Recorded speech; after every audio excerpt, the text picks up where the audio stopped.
Huwag kang umarte na parang may alam ka. Palamuti ka lang dito. Ang malamig na boses ni Nathaniel ay tila mas matalim pa sa mga bubog ng kristal na nagkalat sa sahig.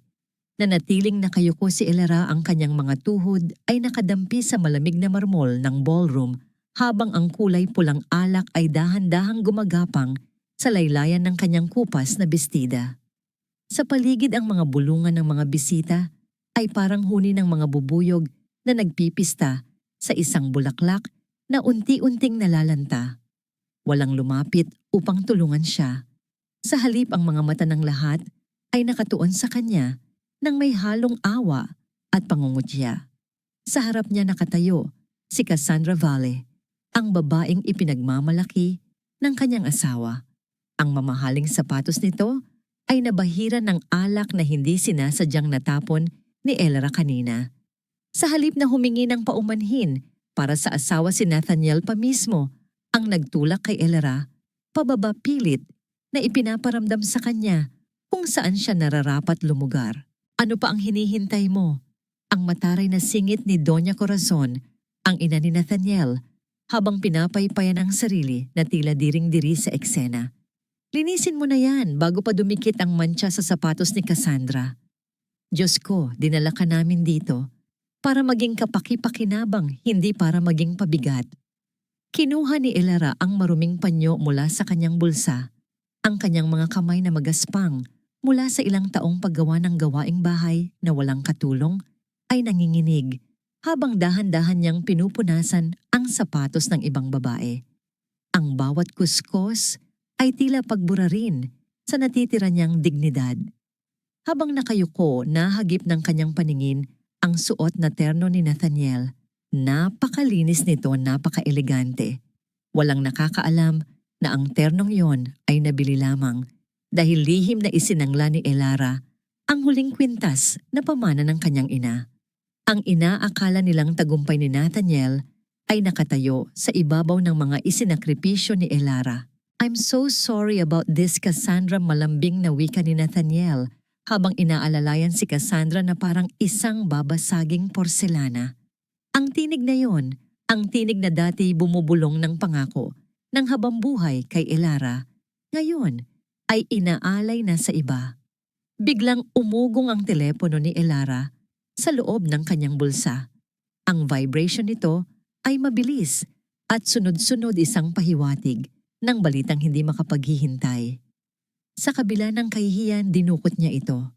Ang pangalan sa screen ay Attorney Antonio Reyes. Nang sagutin niya ang tawag, ang ingay ng musika at tawanan sa paligid ay tila dahan-dahang nilunod ng isang nakabibinging katahimikan.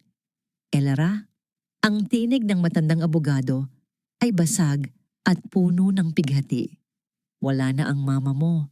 Pumanaw siya kaninang 5:00 ng hapon. Nanigas ang buong katawan ni Elara. Ang mundo ay tila huminto sa pag-ikot. Wala siyang narinig na pagsabog, ngunit naramdaman niya ang pagguho ng kanyang mundo sa loob ng kanyang dibdib. Ang kanyang ina, ang nag-iisang tao na nagmahal sa kanya nang walang hinihintay na kapalit, ang babaeng tinalikuran niya para lang mapatunayan na kaya niyang magkaroon ng sariling pamilya, ay wala na. At siya narito, siya nakaluhod sa paanan ng kabit ng kanyang asawa habang ang kanyang ina ay nalagutan ng hininga ng mag-isa. Inilabas na ang huling habilin. Patuloy ni Attorney Antonio, ang kanyang boses ay seryoso at mapanghamon. Ang lahat ay naisalin na sa iyo, Elara. Pero kailangan mong magpasya ngayon. Babalik ka ba bilang anak ng mga Monteverde o mananatili kang alipin sa bahay na yan? Ang mga luha ay nagbabadya sa kanyang mga mata, ngunit hindi dahil sa alak na natapon o sa masasakit na salita ni Nathaniel. Ang mga luhang ito ay para sa nasayang na panahon. Elara, bingi ka ba? Ang boses ni Nathaniel ay bumasag sa kanyang pagtulala. Hinablot nito ang braso niya nang mahigpit ang mga kuko ay halos bumaon sa kanyang balat. Why are you taking calls in the middle of the party? Nakakahiya ka talaga. Dahan-dahang tumayo si Elara. Ang kanyang mga binti ay nanghihina, ngunit may kung anong puwersa ang humila sa kanya paitaas. Tinitigan niya si Nathaniel. Sa unang pagkakataon, sa loob ng 5 taon, nakita niya ang asawa hindi bilang ang lalaking minahal niya, kundi bilang isang estranghero na puno ng pagpapanggap. Tiningnan niya si Corazon na nakataas ang kilay at si Cassandra na nakangisi ng patago. Ang sakit ay nandoon pa rin kumikirot humihiris sa kanyang puso, ngunit kasabay nito ay ang pagsilang ng isang malamig na galit. Isang galit na tahimik at mapanganib. Aalis na ako. Bulong ni Elara. Ang kanyang boses ay mahina, ngunit may diin na nagpatigil sandali kay Nathaniel. Saan ka pupunta? Hindi pa tapos ang party, asik ni Nathaniel. Huwag mong subukang mag-walkout sa akin, Elara. Kapag lumabas ka sa pinto na, yan huwag kang aasang makakabalik ka pa. Tumingin si Elara sa marangyang chandelier na nagbibigay liwanag sa silid pagkatapos ay ibinalik ang tingin sa asawa. Ang kanyang mga mata ay tuyo, walang bakas ng luha, tanging ang pagod ng isang kaluluwang naubos na. Tapos na ang palabas, Nathaniel. Wika niya ng walang emosyon. Binitawan niya ang maruming panyo sa ibabaw ng mesa sa tabi ng cake na hindi man lang siya inalok. Tinalikuran niya sila. Ang tunog ng kanyang sapatos na humahampas sa sahig ay tila ritmo ng isang orasan na nagbibilang ng mga huling sandali ng kanyang lumang buhay. Paglabas niya ng hotel, sinalubong siya ng malakas na buhos ng ulan. Ang lamig ng tubig ay tumagos sa kanyang manipis na damit, ngunit sa halip na manginig sa ginaw naramdaman niya ang init ng paglaya. Hinayaan niyang banlawan ng ulan ang amoy ng pabango ni na Cassandra at ang bahid ng alak sa kanyang balat. Sa gitna ng dilim at ingay ng bagyo, naglakad si Elara palayo habang ang bawat hakbang ay nagpapalawak ng agwat sa pagitan niya at ng pamilyang dumurog sa kanyang pagkatao. Ang babaeng pumasok sa hotel kanina ay patay na. Ang babaeng naglalakad ngayon sa ulan ay wala nang kinatatakutan dahil wala nang natira sa kanya na maaari nilang wasakin pa. Ang tahanan ng mga krus ay nababalot ng katahimikan nang dumating si Elara. Tanging ang mahinang pagpatak ng ulan sa bubong ang sumasalubong sa kanya isang malungkot na ritmo na tila nakikiramay sa bigat na kanyang dinadala. Wala nang ilaw sa sala. Ang kadiliman ay yumakap sa kanya pamilyar, ngunit sa pagkakataong ito ay hindi na nakapanatag. Bawat sulok ng bahay na ito ay may alaala ng kanyang pagsisilbi angsa. Higna siya ang nagpakintab, ang mga kurtinang, siya ang nagtahi, at ang mga litrato sa dingding, kung saan nakangiti si Nathaniel habang siya ay laging nasa gilid lamang, tila isang anino. Dahan-dahan siyang pumanhik sa kwarto. Hindi siya nagbukas ng ilaw. Sa tulong ng liwanag mula sa poste ng ilaw sa kalsada na tumatagos sa bintana, sinimulan niya ang kanyang huling tungkulin bilang asawa. Kinuha niya ang uniforme ni Nathaniel para sa kinabukasan. Inilatag niya ito sa kama at sinimulang plansahin gamit ang kanyang mga palad. Pilit na inaalis ang mga gusot kahit na ang sarili niyang puso ay matagal nang nilamukos ng pamilyang ito. Nakasanayan na niya ito, ang paghahanda ng lahat para sa asawa upang paggising nito ay wala na itong iintindihin pa. Ito ang huling pagkakataon na mararamdaman ni Nathaniel ang kanyang pag-aalaga kahit na hindi nito kailanman nakita ang halaga noon.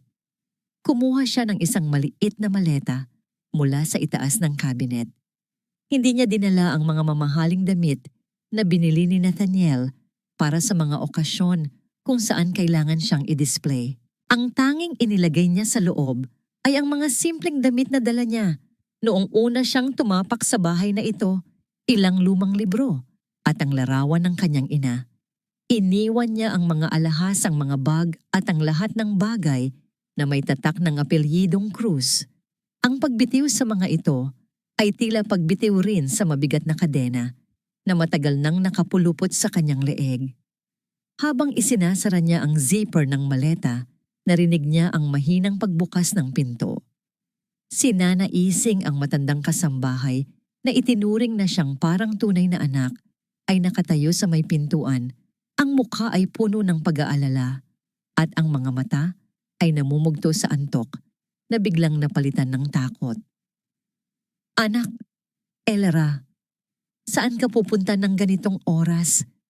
Ang nanginginig na tanong ng matanda. Lumapit ito at hinawakan ng malamig na kamay ni Elara, tila nagmamakaawa na huwag siyang tumuloy sa anumang balak niya. Tumingin si Elara kay Nana Ising. Sa loob ng 5 taon ang matandang ito lamang ang nagparamdam sa kanya na siya ay tao hindi isang makina. Napangiti si Elara nang mapait isang nangiting hindi umabot sa kanyang mga mata. Dumukot siya ng isang puting sobre mula sa kanyang bag at iniabot ito sa matanda. Aalis na ako, Nana. Huwag mo na akong pigilan. Bulong ni Elara, ang boses ay basag ngunit buo ang loob. Para sa iyo ito. Matagal ko nang itinatabi ito mula sa allowance ko sa palengke. Gamitin mo ito kapag gusto mo nang magretiro. Huwag mong ipapaalam kay Doña Corazon. Naintindihan ni Nana Ising ang pahiwatig. Hindi siya nagsalita, ngunit ang kanyang mga balikat ay nagsimulang manginig sa tahimik na pag-iyak. Niyakap niya ng mahigpit si Elara, isang yakap na puno ng panghihinayang at pagmamahal. Ramdam ni Elara ang init ng luha ng matanda sa kanyang balikat, ngunit ang sarili niyang mga mata ay nanatiling tuyo. Naubos na ang kanyang mga luha sa loob ng sasakyan kanina. Hinalikan niya sa noo ang matanda at marahang kumalas sa yakap. Bumaba si Elara sa kusina habang ang madaling araw ay nagsisimula ng sumilip. Automatikong kumilos ang kanyang katawan. Nagpakulo siya ng tubig. Inihanda ang paboritong tasa ni Nathaniel. Ang amoy ng kapeng barako ay pumuno sa kusina.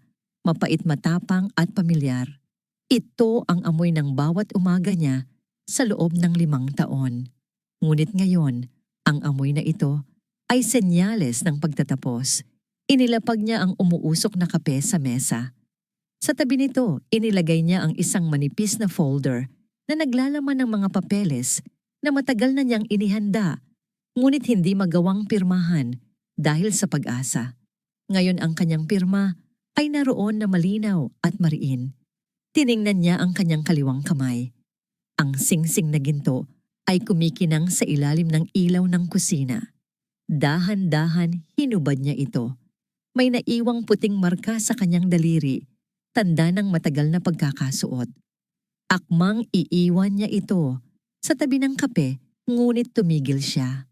Ang singsing na ito ay saksi sa kanyang pagtitiis. Sa halip na iwanan, isinuot niya ito sa kalingkingan ng kanyang kanang kamay. Hindi bilang tanda ng pagmamahal kay Nathaniel, kundi bilang paalala sa kanyang sarili na hindi na siya muling magpapabihag sa ngalan ng pag-ibig. Ang singsing ay hindi na simbolo ng kasal, kundi peklat ng kanyang katapangan. Kinuha niya ang kanyang maleta at naglakad patungo sa pinto. Hindi na siya lumingon. Ang tunog ng pagsara ng pinto ay mahina at pinaltila ang huling hininga ng isang namatay na relasyon. Ilang oras ang lumipas, ang sikat ng araw ay tumagos sa mga kurtina ng kwarto. Gumalaw si Nathaniel sa kama, ang ulo ay masakit mula sa alak ng nakaraang gabi. Kinapa niya ang kabilang parte ng kama, inaasahang mararamdaman ang init ng katawan ng asawa, ngunit ang nahawakan lamang niya ay ang malamig at gusot na kumot.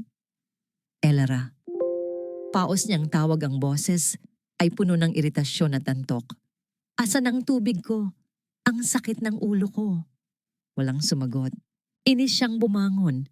Inaasahan niyang makikita si Elara na nag-aayos ng gamit o naglilinis, ngunit ang kwarto ay sobrang ayos, sobrang linis at sobrang tahimik.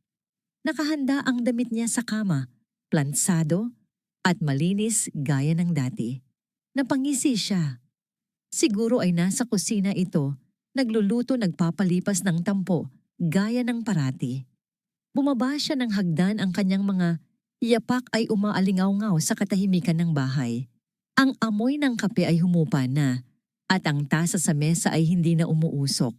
Lumapit siya at kinuha ang tasa, ngunit natigilan siya nang makita ang folder sa tabi nito.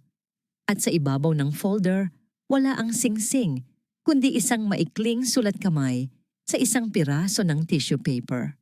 Binasa niya ito at sa bawat salita, ang antok sa kanyang diwa ay napalitan ng isang gumagapang na kilabot. Hindi ako umalis dahil pagod na ako. Umalis ako dahil wala na akong dahilan para manatili. Ang kape ay malamig na Nathaniel, tulad ng pagmamahal ko. Lumingon siya sa paligid. Ang katahimikan ng bahay ay biglang naging nakabibingi. Sa unang pagkakataon, naramdaman niya ang lawak ng espasyong iniwan ng asawa. Eleran tawag niya muli, ngunit sa pagkakataong ito, may halong takot na ang kanyang tinig. Walang sumagot, kundi ang hanging umiikot sa loob ng malaking bahay na ngayon ay tila naging isang libingan. Ang umaga sa bahay ng mga Cruz ay karaniwang nagsisimula sa amoy ng sinangag at pritong isda kasabay ng mainit na kape na nakahanda na sa mesa. Ngunit ngayon, ang sumalubong kay Nathaniel ay ang amoy ng sunog na tinapay at ang matinis na boses ng kanyang ina na dumadagundong sa buong kabahayan. Nathaniel, nasaan ang gamot ko sa high blood? Bakit wala sa dating lagayan? Sigaw ni Doña Corazon mula sa sala. Ang bawat kataga ay puno ng iritasyon at pagkatarantang hindi niya nakasanayan.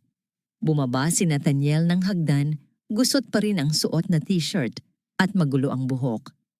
Ang kanyang ulo ay tila binibiyak sa sakit. Dumiretso siya sa kusina upang maghanap ng tubig, ngunit ang lababo ay puno ng mga hugasin mula pa kagabi. Walang malinis na baso. Walang mainit na tubig. Binuksan niya ang refrigerator, ngunit tanging malamig na hangin at ilang tuyong gulay ang laman nito. Napahampas siya sa pinto ng refrigerator, ang tunog ng bakal na tumama sa kanyang palad ay umalingaw-ngaw sa katahimikan ng kusina, ngunit wala itong naidulot na ginhawa sa kanyang inis. "Mommy, please calm down," sagot niya ng pasigaw habang pilit na hinahalungkat ang mga drawer sa kusina. "Hindi ko alam kung saan tinatago ni Elara ang mga gamot mo. Siya lang ang may alam ng lahat dito." "Abay, tawagan mo ang babaeng yan. Ang kapal ng mukha niyang maglayas at iwan tayong ganito." Reklamo ng kanyang ina na ngayon ay nakatayo na sa pintuan ng kusina, hinihingal at namumutla. "Siguraduhin mong uuwi siya ngayong araw para maglinis at magluto. Masyado ko siyang pinalaki ang ulo kaya lumalaban na ngayon." Kinuha ni Nathaniel ang kanyang telepono at idinayal ang numero ni Elara. Isang ring, 2, 3. Pagkatapos ay ang boses ng operator na nagsasabing ang numero ay hindi na makontak. Inihagis niya ang telepono sa sofa. "Babalik din yon," mariing sabi ni Nathaniel, bagaman may kung anong kaba na gumapang sa kanyang dibdib. Nag-iinarte lang siya. Alam mo naman si Elara, wala siyang pupuntahan, wala siyang pera, wala siyang pamilya. Saan siya pupulutin, kundi dito rin sa atin. Pumanhik siya sa taas upang maghanda papasok sa opisina. Kinuha niya ang plansa at ang kanyang paboritong puting polo.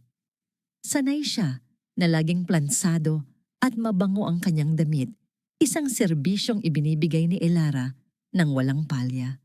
Ngunit nang idampi niya ang mainit na bakal sa tela, isang masangsang na amoy nang nasusunog na hibla ang pumuno sa kwarto. Mabilis niyang inangat ang plansa, ngunit huli na. May malaking butas na kulay itim sa gitna ng mamahaling polo. Napatitig si Nathaniel sa nasirang damit. Ang itim na mantsa ay tila isang malaking mata na nakatingin sa kanya, nanunuya sa kanyang kawalan ng kakayahan. Sa loob ng 5 taon, hindi niya kinailangang isipin kung paano ang tamang temperatura ng plansa. Hindi niya kinailangang isipin kung paano nagiging puti ang kanyang damit.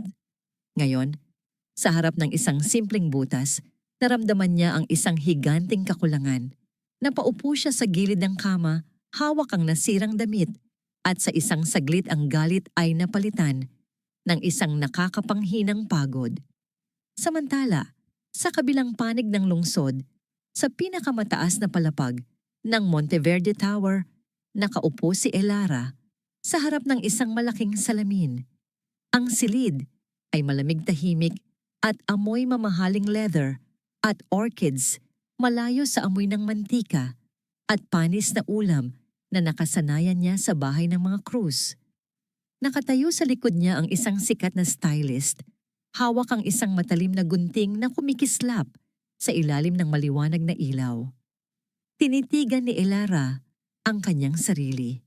Ang mahaba at itim niyang buhok ay laging nakapusod ng mahigpit gaya ng gusto ni Nathaniel para daw magmukha siyang malinis at disente tingnan. Gawin mo na, utos ni Elara. Ang kanyang boses ay hindi na nanginginig. Ito ay matatag parang bato. Ang tunog ng gunting na humihiwa sa kanyang buhok ay tila musika ng paglaya. Bawat hibla na nalalaglag sa sahig ay simbolo ng bawat araw na siya ay nagtiis, nagpaalipin at nagpakababa. Nang matapos ang stylist ang babaeng nakatingin pabalik sa salamin, ay hindi na ang Elara na kilala ng pamilya Cruz. Ang kanyang buhok ay maikli na ngayon hanggang balikat makabago at puno ng buhay. Ang kanyang suot na lumang duster ay napalitan ng isang itim na business suit na yakap ang kanyang katawan, nagpapakita ng tindig ng isang babaeng may kapangyarihan. Bumukas ang pinto at pumasok si Attorney Antonio Dala, ang isang makapal na folder. Senyora Elara, panimula ng matanda. Nakadraft na ang lahat ng dokumento para sa paghinto ng funding sa Cruz Constructions. Ang mga pondo na idinadaan natin sa Angel Investor Program ay puputulin na simula ngayong oras na ito. Sigurado ka na ba dito? Hindi kumurap si Elara. Naalala niya ang mukha ni Nathaniel habang pinapahiya siya sa party. Naalala niya ang tawa ni Cassandra. Naalala niya ang panghahamak ni Corazon. Putulin mo ang lahat. Sagot ni Elara, ang kanyang mga mata ay nag-aapoy sa lamig. Hayaan mong maramdaman nila ang bigat ng mundo kapag wala na ang haliging sumasalo sa kanila. Gusto kong malaman nila kung paano mabuhay ng walang sinasandalan. Pagdating ng tanghali sa opisina ng Cruz Constructions, ang kapaligiran ay tila isang sementeryo bago ang bagyo. Si Nathaniel ay nakaupo sa kanyang opisina, suot ang isang lumang polo na medyo kupas na ang kwelyo dahil nasira niya ang bago kanina. Pilit niyang tinatawagan si Cassandra para humingi ng tulong pinansyal, ngunit laging busy ang linya nito. Biglang bumukas ang pinto ng walang katok. Ang kanyang sekretarya, na karaniwang mahinahon, ay namumutla at nanginginig ang mga labi. Sir Nathaniel! Ang boses ng sekretarya ay halos pabulong-puno ng takot. Ano yon? Can't you see I'm busy? Bulyaw ni Nathaniel, ibinabagsak ang telepono sa mesa. Sir, tumawag po ang representative ng ating main investor, ang Zenith Capital. Huminto ang sekretarya para lumunok, tila nahihirapang ibalita ang hatol ng kamatayan. Nag-pull out na po sila ng lahat ng shares at pondo. Ipinahinto na rin nila ang loan extension na inaasahan natin para sa payroll bukas. Natigilan si Nathaniel. Ang kanyang puso ay tila tumigil sa pagtibok. Ang Zenith Capital ang tanging dahilan kung bakit nakakatayo pa ang kumpanya. Kung wala sila, wala ring Cruz Constructions. Imposible, bulong ni Nathaniel. Unti-unting tumatayo ang kanyang mga tuhod ay nanginginig. Tawagan mo sila. Sabihin mo magpapaliwanag ako. Sir. Ang sekretarya ay yumuko, hindi makatingin sa mata ng kanyang boss. Sinabi po nila na ang desisyon ay galing mismo sa pinakamataas na may-ari. At ang sabi pa po, ang kumpanyang ito ay wala ng halaga kung wala ang pundasyon. Napaupo muli si Nathaniel sa kanyang swivel chair. Ang mundo sa paligid niya ay tila umiikot ng mabilis. Sa gitna ng kanyang pagkatulala, isang nakakatakot na tanong ang pumasok sa kanyang isipan, hindi tungkol sa pera, kundi tungkol sa isang kakaibang pakiramdam ng koneksyon. Sino ang may ganitong kapangyarihan na durugin siya sa isang iglap? At bakit pakiramdam niya ang pagguho ng kanyang kumpanya ay kasabay ng pagkawala ng babaeng nagtitimpla ng kanyang kape tuwing umaga?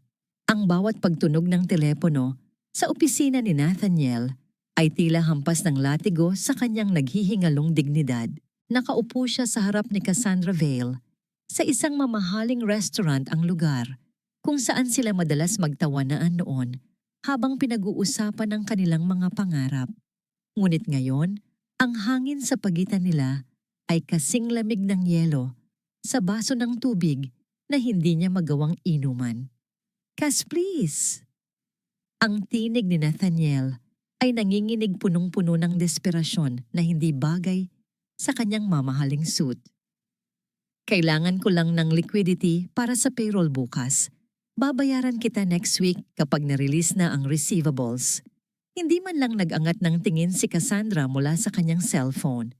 Ang kanyang mga daliri na may makikintab na pulang manicure ay mabilis na nagtatype ng mensahe sa kung sino man.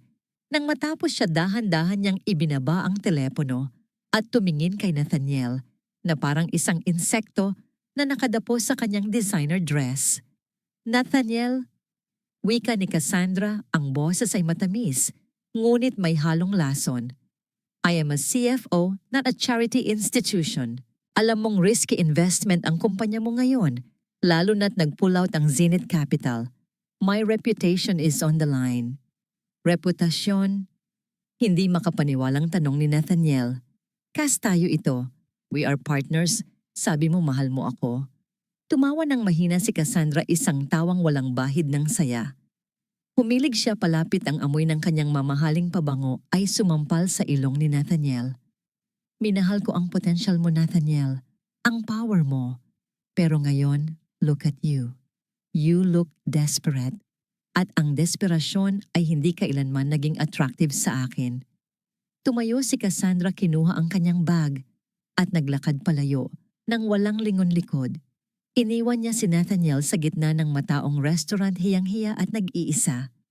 Sa sandaling iyon, biglang pumasok sa isipan ni Nathaniel ang imahe ni Elera. Naalala niya noong nagsisimula pa lang ang kanyang kumpanya at wala siyang maipambayad sa mga tauhan. Walang tanong-tanong na ibinigay ni Elera ang ipon nito mula sa pagtitinda ng kakanin noon. Walang bakit. Walang kailan mo babayaran. Basta lang inabot ang pera na nakabalot sa lumang panyo na may kasamang mainit na ngiti at salitang, "Kaya mo yan, mahal." Napapikit si Nathaniel. Ang sakit ng paghahambing ay tila isang punyal na ibinaon sa kanyang dibdib. Pag-uwi niya sa bahay, sinalubong siya, hindi ng katahimikan kundi ng hysteria. Si Doña Corazon ay nakaupo sa sofa, hawak ang dibdib, habang ang telepono sa lamesa ay walang tigil sa pag-iilaw. "Nathaniel Husco, ang mga amiga ko." Sigaw ng kanyang ina, ang mukha ay namumula sa galit at hiya. Tumatawag sila, naniningil sa utang ko sa mahjong. Sabi ko, kausapin nila si Elara dahil siya naman ang taga-ayos nito. Pero naalala ko, wala na nga pala ang walang kwentang babaeng yon. Napahilot si Nathaniel sa kanyang sentido. Dati tuwing may ganitong gulo si Elara, ang tahimik na sumasagot sa telepono. Siya ang magalang na nakikiusap sa mga pinagkakautangan. Siya ang naghahanap ng paraan para mabayaran ang mga luho ng biyanan nang hindi nalalaman ni Nathaniel. Si Elara ang pader na sumasalo sa lahat ng bala at ngayong wala na siya, sina Nathaniel at Corazon na ang direktang tinatamaan. "Wala akong pera, Mami." Pagod na sagot ni Nathaniel habang lumuluwag ang kanyang kurbata. "Wala na tayong pera." Iniwan niya ang ina na naghihimutok at dumiretso sa kusina. Doon naabutan niya si Nana Ising na naghahain ng hapunan. Isang simpleng mangkok ng sinigang na baboy ang nasa mesa. Ang usok nito ay nagdadala ng pamilyar na asim na nagpatulo ng laway ni Nathaniel. Umupo siya at humigop ng sabaw. Sa unang dampi ng mainit na sabaw, sa kanyang dila, isang matinding emosyon ang bumara sa kanyang lalamunan. Ang lasa? Ito ang lasa ng pag-aalaga ni Elara. Ang tamang timpla ng asim at alat, ang lambot ng karne na niluto ng may pasensya. Si Elara ba ang nagluto nito? Tanong ni Nathaniel, ang boses ay puno ng pag-asa. Lumingon siya sa paligid, umaasang makikita ang asawa na nakatayo sa may lababo. Umiling si Nana Ising, ang mga mata ng matanda ay malungkot. Ako po, sir. Pero ginaya ko lang ang recipe ni Ma'am Elara. Alam ko kasing yan ang hinahanap nyo kapag pagod kayo. Ibinaba ni Nathaniel ang kutsara. Ang kanyang mga kamay ay nanginginig. Ang lasa ng sinigang ay nagpaalala sa kanya ng lahat ng gabi na umuwi siyang lasing at pagod at laging may mainit na sabaw na naghihintay para pauwi ng kanyang hilo. Hindi si Cassandra, hindi ang kanyang ina, kundi si Elara. Ang babaeng tinawag niyang palamuti ay siya palang nagsisilbing dugo ng tahanang ito. Hindi niya napigilan ang pagtulo ng luha. Tumulo ito papunta sa sabaw, humahalo sa alat ng ulam. Yumuko siya, tinatakpan ng mukha gamit ang mga palad at humagulgol ng tahimik. Ang kanyang mga balikat ay yumuyugyog sa bigat ng pagsisisi na ngayon lang niya naintindihan. Kinabukasan, dala ng matinding kagustuhang mahanap ang asawa, pinuntahan ni Nathaniel ang address na nakalagay sa lumang biodata ni Elara na nahanap niya sa bodega. Ito ang address na ibinigay ni Elara noong nag-a-apply pa lang ito bilang sekretarya niya bago sila nagpakasal. Isang address sa isang mahirap na lugar sa Tondo. Bumaba si Nathaniel sa kanyang kotse. Ang kanyang makintab na sapatos ay lumubog sa putik. Ang amoy ng kanal at basura ay sumangsang sa hangin. Naglakad siya sa masikip na eskinita, hinahanap ang bahay numero 402. Ang mga tao ay nakatingin sa kanya nang may pagtataka at hinala. Nang marating niya ang dulo ng eskinita, napahinto siya. Wala doon ang bahay. Ang nasa tapat ng numero 402 ay isang bakanteng lote na puno ng matataas na talahib at mga tambak na basura. Isang matandang babae ang naglalaba sa malapit. Manang, tanong ni Nathaniel, pinapakita ang litrato ni Elara sa kanyang cellphone. Dito po ba nakatira ang babaeng ito? Elara Monteverde po, ang pangalan niya dati. Tiningnan ng matanda ang litrato at umiling. Iho, 30 anyos na ako dito. Walang nakatirang ganyan dyan.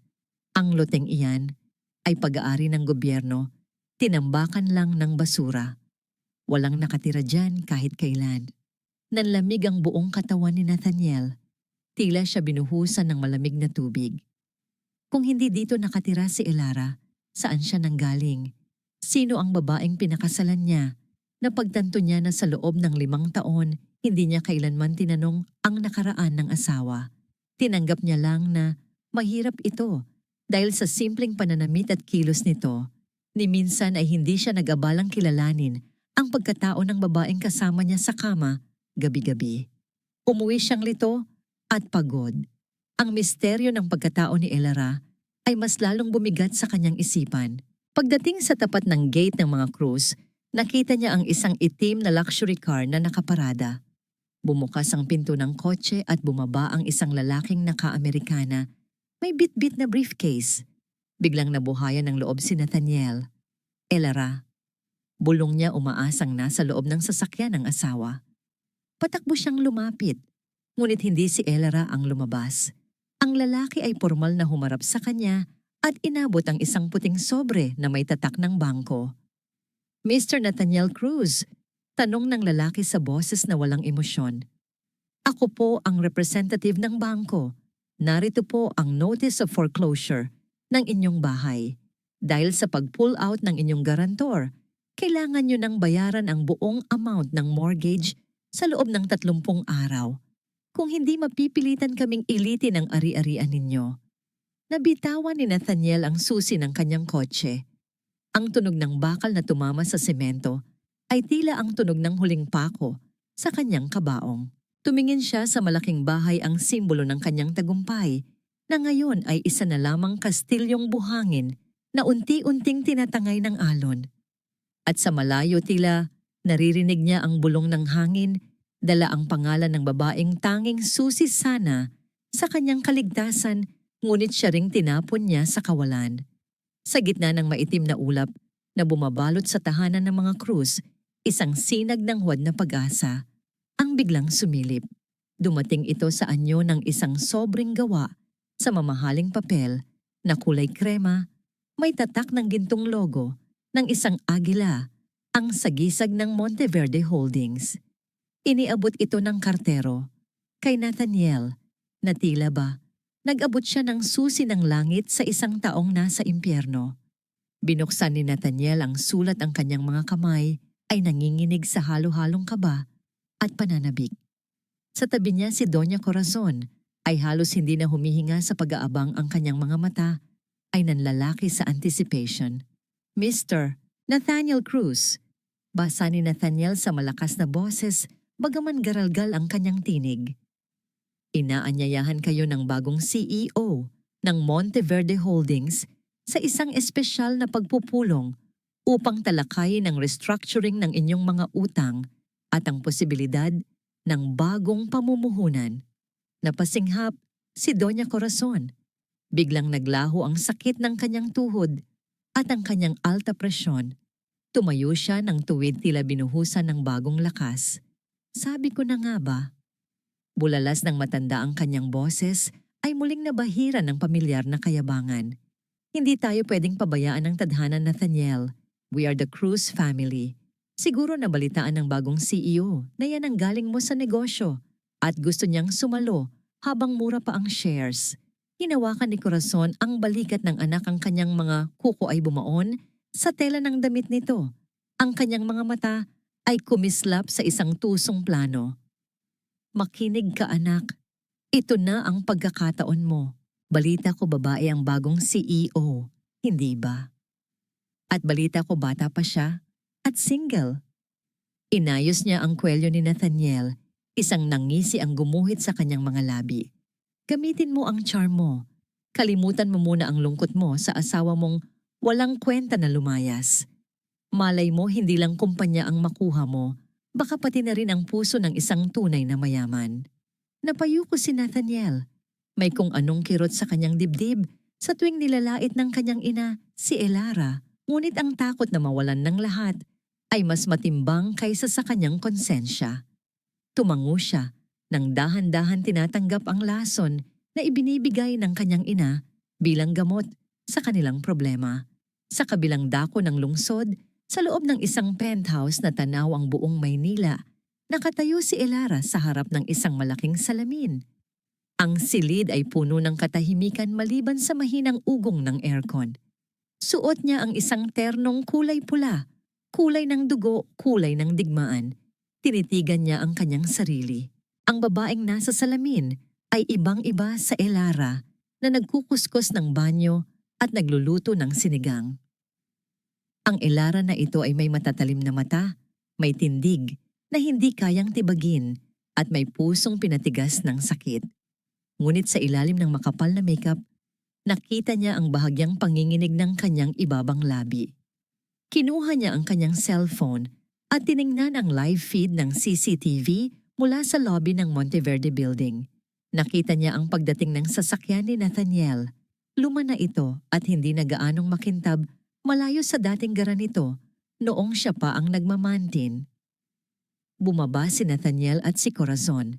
Nakita ni Elara kung paano inayos ni Corazon ang buhok ni Nathaniel, tila isang inang naghahanda sa kanyang anak para sa isang beauty pageant. Nakita niya ang pag-asa sa kanilang mga mukha, isang pag-asang siya mismo ang dudurog. Senyora, tawag ng kanyang sekretarya mula sa intercom. Nasa conference room na po sila. Hinihintay na kayo. Huminga ng malalim si Elara. Pumikit siya ng mariin. Inaalala ang bawat insulto, bawat pagbabaliwala, bawat gabing natulog siya nang mag-isa habang ang asawa ay nasa piling ng iba o ng trabaho. Nang imulat niya ang kanyang mga mata, wala nang bakas ng awa. Paparating na ako, sagot niya. Samantala, sa loob ng conference room, hindi mapakali si Nathaniel.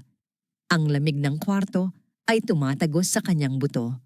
Ang mahabang mesa ay gawa sa itim na salamin at ang mga upuan ay gawa sa purong leather. Lahat ay sumisigaw ng kapangyarihan at yaman na dati ay inaakala niyang abot kamay na niya. Ayusin mo ang upo mo, Nathaniel, bulong ni Corazon habang naglalagay ng lipstick. Dapat mukha kang confident. Ipakita mo na asset ka, hindi liability. Kinakabahan ako, Mommy. Pag-amin ni Nathaniel. Ang kanyang mga palad ay pinapawisan. May kung anong bigat sa hangin na hindi niya maipaliwanag. Pakiramdam niya ay isa siyang kriminal na naghihintay ng hatol. Sa halip na isang negosyanteng makikipag-deal, biglang bumukas ang malaking pinto sa dulo ng silid. Ang ingay ng pag-uusap ni Nathaniel at Corazon ay agad na naputol. Pumasok ang ilang mga bodyguard na nakaitim, sinundan ng mga abogado na may bitbit na makakapal na dokumento. At sa huli, narinig nila ito, ang tunog na magpapatigil sa kanilang mundo. Ang bawat hakbang ay may diin at ritmo. Ang tunog ng matulis na takong na tumatama sa marmol na sahig ay umaalingaw-ngaw sa katahimikan ng silid, papalapit ng papalapit, tila tibok ng isang orasang nagbibilang ng huling sandali. Tumayo si Nathaniel at Corazon bilang paggalang ang kanilang mga leeg ay nakaunat upang masilayan ang kanilang tagapagligtas. Ang babae ay nakatalikod pa sa kanila habang kinakausap ang isang abogado. Ang kanyang buhok ay maikli at makabago, ang kanyang tindig ay puno ng awtoridad. Dahan-dahan huminto ang babae sa dulo ng mesa. Ang katahimikan sa kwarto ay nakabibingi, tanging ang mabilis na tibok ng puso ni Nathaniel ang naririnig niya sa kanyang sariling tainga. Umikot ang swivel chair sa kabisera at nang humarap ang babae, ang ngiti sa labi ni Corazon ay nagyelo. Ang mga tuhod ni Nathaniel ay tila naging tubig. Ang babaeng nakaupo sa trono ng kapangyarihan ay tumingin sa kanila gamit ang mga matang pamilyar ngunit estranghero. Ang mga matang dati puno ng pagmamahal, ngayon ay kasing lamig na ng yelong bumabalot sa kanilang kinabukasan. Ang oras ay tila bumagal sa loob ng conference room. Ang bawat tibok ng puso ni Nathaniel ay tila dagundong ng kulog sa kanyang dibdib. Sa harap niya nakaupo ang babaeng nakasuot ng itim na suit na gawa sa seda, may suot na kwintas na diamante na kasing laki ng hinlalaki at may mukha na pamilyar ngunit banyaga sa parehong pagkakataon. Elara, ang bulong ni Nathaniel ay halos hindi makalabas sa kanyang tuyong lalamunan. Ang kanyang mga mata ay nanlalaki, sinusubukang iproseso ang imahe sa kanyang harapan. Ito ba ang asawang nagtitimpla ng kape niya tuwing umaga? Ito ba ang babaeng tinawag niyang palamuti at walang silbi? Si Doña Corazon naman ay napahawak sa gilid ng mesa upang hindi matumba. Ang kanyang mukha ay nawalan ng kulay, tila nakakita ng multo. Ang kanyang bibig ay bumukas-sara ngunit walang salitang lumabas.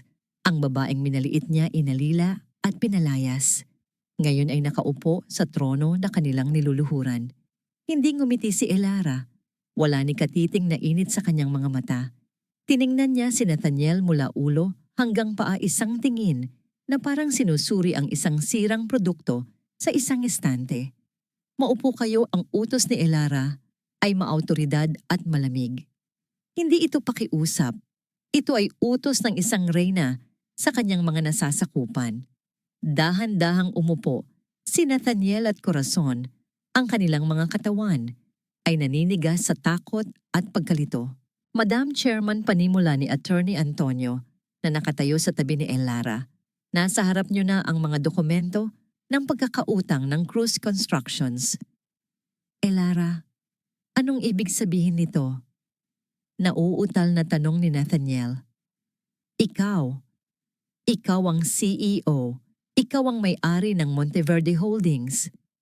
Tumingin si Elara sa kanyang mga kuko, tila mas interesado pa sa kanyang manicure kaysa sa tanong ng asawa. Mr. Cruz, nandito tayo para pag-usapan ang negosyo, hindi ang personal na buhay ng inyong dating asawa. Ang salitang dating asawa ay tumusok sa puso ni Nathaniel na parang isang matalim na karayom. Dating asawa? Biglang sumabat si Corazon. Ang takot ay napalitan ng pamilyar na katapangan. Huwag kang umarte na parang hindi ka namin kilala. Elara, ikaw ang manugang ko. Ikaw ang babaeng pinakain at pinatira ko sa pamamahay ko. Paano mo nagawang lokohin kami ng ganito? Mayaman ka pala, pero pinanood mo lang kaming maghirap. Sa halip na magalit, tumawa ng mahina si Elara. Ang tawa ay walang saya, puno ito ng pait at pangungutya. Pinanood kayong maghirap, ulit ni Elara. Ang boses ay tumaas ng bahagya. Doña Corazon, sa loob ng 5 taon, sino sa tingin nyo ang nagbayad ng mga utang nyo sa sugal? Sino ang nagpondo sa mga luxury bags na ipinagyayabang nyo sa mga amiga nyo? Sino ang nagbigay ng capital para hindi magsara ang kumpanya ng anak nyo nung unang taon pa lang? Tumahimik ang buong kwarto. Ako, diin ni Elara habang tinuturo ang sarili. Ako ang angel investor na laging sumasalo sa inyo. Ako ang nagbayad ng bawat luho ninyo gamit ang sarili kong pera habang tinatrato nyo akong parang basura sa sarili kong pamamahay. Tinulungan ko kayo, hindi dahil kailangan ko, kundi dahil akala ko, pamilya tayo. Napaatras si Corazon sa upuan. Ang katotohanan ay sampal na mas masakit pa sa pisikal na pananakit. Ang babaeng tinawag niyang dukha ay siya palang bumubuhay sa kanila. Ang kahihiyan ay nagsimulang gumapang sa kanyang leeg. Tumingin si Elara kay Nathaniel. Ang mga mata ni Nathaniel ay puno ng luha at pagsisisi. Elara, mahal. Bulong ni Nathaniel, akmang hahawakan ang kamay ni Elara sa ibabaw ng mesa. Bakit hindi mo sinabi? Sana nalaman ko. Sana ano? Nathaniel. Putol ni Elara, iniwas ang kanyang kamay. Ang kanyang mga mata ay nag-aapoy. Sana naging mabait ka sa akin kung nalaman mong mayaman ako. Ganoon ba kababaw ang pagmamahal mo na kailangan may presyo bago mo bigyan ng halaga? Natigilan si Nathaniel.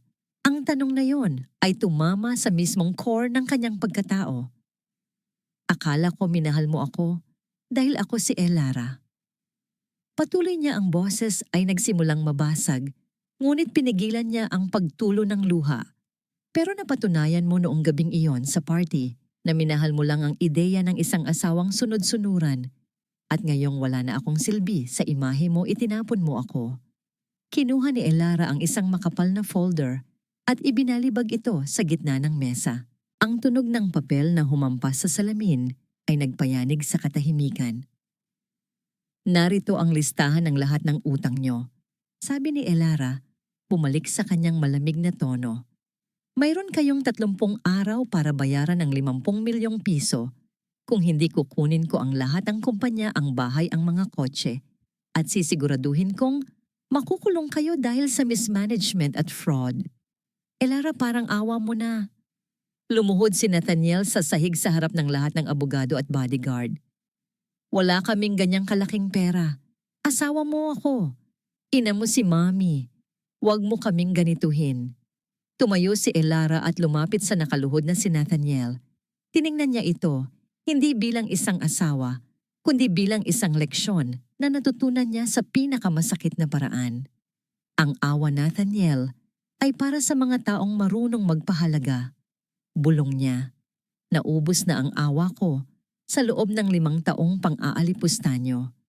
Ngayon, hustisya naman ang ibibigay ko. Tinalikuran niya sila at naglakad palayo. Bago siya lumabas ng pinto, huminto siya sandali nang marinig ang paghagulgol ng kanyang biyenan. Hindi siya lumingon. Hinawakan niya ang brooch na hugis phoenix sa kanyang dibdib, ang simbolo ng kanyang pagbangon mula sa abo. Attorney Antonio, utos niya habang naglalakad sa hallway. Simulan mo na ang proceedings. Walang matitira. Sa labas ng Monteverde Tower, ang langit ay kasing dilim ng budhi ng mga taong nagtaksil. Ang ulan ay bumabagsak ng walang awa, hinuhugasan ng dumi ng syudad, ngunit hindi ang dumi ng nakaraan. Nakatayo si Nathaniel sa gilid ng parking lot. Basang-basa ang kanyang mamahaling suit ay gusot na at nakadikit sa kanyang katawan. Nanginginig siya hindi lamang dahil sa lamig, kundi dahil sa desperasyon na ngayoy kumakain sa kanyang sistema. Nang makita niyang lumabas si Elara mula sa lobby, napapalibutan ng mga bodyguard at payong agad siyang tumakbo palapit. Hinarang siya ng mga security, ngunit ang kanyang pagsusumamo ay umabot sa pandinig ng kanyang asawa. Elara, please mag-usap tayo. Sigaw ni Nathaniel, ang boses ay paos at basag. Asawa mo pa rin ako. Bigyan mo naman ako ng kahit 5 minuto lang. Tinaas ni Elara ang kanyang kamay, isang senyales para hayaan ng mga bodyguard ang lalaki. Lumapit siya ngunit nanatili ang distansya. Ang tingin niya kay Nathaniel ay para bang tumitingin siya sa isang estranghero na may nakakahawang sakit. 5 minuto, Nathaniel. Malamig na wika ni Elara. Dahil pagkatapos nito, hindi na tayo muling magkikita. Lumapit si Nathaniel, pilit na ngumingiti ng isang nangiting dati mo, nagpapalambot sa puso ni Elara. Hinawakan niya ang kamay ng asawa, ngunit agad itong binawi ni Elara na tila napaso. Hon, alam kong galit ka. Malambing na simula ni Nathaniel, ginagamit ang tonong pambola na madalas niyang gamitin kapag may kailangan siya. Pero alam ko ring mahal mo pa ako. Ginagawa mo lang ito para saktan ako, di ba? Para magpapansin? You want to teach me a lesson? Okay, natuto na ako. I'm sorry, umuwi na tayo. Mommy misses you. I miss you. Tinitigan siya ni Elara. Sa loob ng 5 taon ang mga salitang ito ay musika sa kanya. Ngayon ito ay parang gasgas na plaka na masakit sa tainga. Mismo ako. Tanong ni Elara, ang kanyang kilay ay tumaas. O mismo ang katulong na naglilinis ng kalat mo. Mismo ang bangko na nagbabayad ng utang mo. Hindi ganyan yon, Elara. Depensa ni Nathaniel, medyo tumataas na ang boses. Mahal kita. Nagkamali lang ako dahil sa stress sa trabaho. Si Mami, alam mo naman, matanda na siya. Napipressure lang ako. At si Cassandra? Wala yon. Siya ang lumapit sa akin. Lalaki lang ako, Elara. Natukso lang ako. Napailing si Elara. Ang pagiging manipulator ni Nathaniel ay wala pa ring kupas. Palaging biktima, palaging may ibang sinisisi. Dahan-dahang kinuha ni Elara ang kanyang telepono mula sa bag. Walang salita, pinindot niya ang screen. Isang audio recording ang umalingaw-ngaw sa pagitan nila, nilulunod ang tunog ng ulan. She's boring, Cass. Parang robot. Uuwi ako, may pagkain na plansado na ang damit. Pero walang spark. Pinakasalan ko lang siya dahil naawa ako. Walang ibang magkakagusto sa kanya kundi ako. She should be grateful. I even look at her. Ang boses ni Nathaniel mula sa recording ay puno ng kayabangan at panghahamak. Ito ang boses na narinig ni Elara noong nakaraang taon, habang nasa loob ng cubicle ng banyo sa isang restaurant kung saan nag-date din sina Nathaniel at Cassandra. Namutla si Nathaniel. Ang kanyang bibig ay bumuka, ngunit walang lumabas na salita. Ang sarili niyang boses ang humatol sa kanya. Narinig ko yan, Nathaniel. Bulong ni Elara, ang luha ay nangingilid, hindi dahil sa sakit, kundi sa galit. Noong araw na yan, gusto ko sanang sabihin sa'yo na buntis ako. Pero pagkarinig ko niyan, nanahimik na lang ako. Nanlaki ang mga mata ni Nathaniel. Ni Buntis, may anak tayo. Binuksan ni Elara ang kanyang pitaka at inilabas ang isang luma at gusot na ultrasound photo. Ang itim at puting larawan ay halos mabura na sa tagal. Ngunit ang hugis ng maliit na anghel ay malinaw pa rin. Wala na, sagot ni Elara, at sa unang pagkakataon, gumaralgal ang kanyang boses. Nawala siya 2 araw matapos kong marinig yan. Nakunan ako dahil sa sobrang pagtatrabaho. Nag-overtime ako sa paggawa ng laundry at pagbebenta ng kakanin online para mabayaran ang utang mo sa sugal na tinago mo sa akin. Habang nagpapakasarap ka, kasama si Cassandra, dinudugo ako nang mag-isa sa banyo natin. Ang revelasyon ay tila isang malakas na suntok sa sikmura ni Nathaniel. Napaluhod siya sa basang semento. Ang bigat ng katotohanan ay dumagan sa kanya, hindi lang pera ang ninakaw niya kay Elara, kundi pati ang buhay ng kanilang anak. Elara, hindi ko alam. Hagulgol ni Nathaniel, pilit na inaabot ang laylayan ng damit ni Elara. Patawarin mo ako, anak ko. Diyos ko! Hinila ni Elara ang kanyang damit palayo. Tiningnan niya ang lalaking nakalugmok sa putik, ang lalaking minahal niya ng higit sa sarili. Ngayon, wala na siyang nararamdaman, kundi awa at pagod. Ang lason ng pagsisisi, Nathaniel, ay hindi yung alam mong nagkamali ka, wika ni Elara habang tumatalikod, kundi yung alam mong wala ka nang magagawa para itama yon. Tapos na ang 5 minuto mo. Sumakay si Elara sa kanyang sasakyan. Ang pinto ay sumara ng tahimik, pinuputol ang ugnayan nila ama ng buhay. Naiwan si Nathaniel sa gitna ng ulan, yakap ang sarili, habang ang tubig sa kalsada ay humahalo sa kanyang mga luha. Umuwi si Nathaniel na parang isang basahan. Wala sa sarili siyang pumasok sa sala kung saan nakatunganga si Doña Corazon sa harap ng telebisyon. Ang matanda ay tulala, hindi makapaniwala sa nangyayari. Nathaniel, tawag ng kanyang ina, ang boses ay nanginginig sa takot. Tingnan mo ito. Tumingin si Nathaniel sa screen ng TV. Naka-flash ang mukha ni Cassandra Vale. Nasa gitna ito ng isang press conference na papaligiran ng mga mikropono at kamera. Ang mukha ni Cassandra ay maamo, umiiyak at tila biktima. I was manipulated. Sabi ni Cassandra sa TV, ang mga luha ay tumutulo ng perpekto sa kanyang pisngi. Ginamit ako ni Nathaniel Cruz. Siya ang mastermind ng embezzlement sa kumpanya nila. Pinilit niya akong pekein ang mga financial reports. Takot na takot ako sa kanya. He threatened me. Siya ang may kasalanan ng lahat. Nanigas si Nathaniel.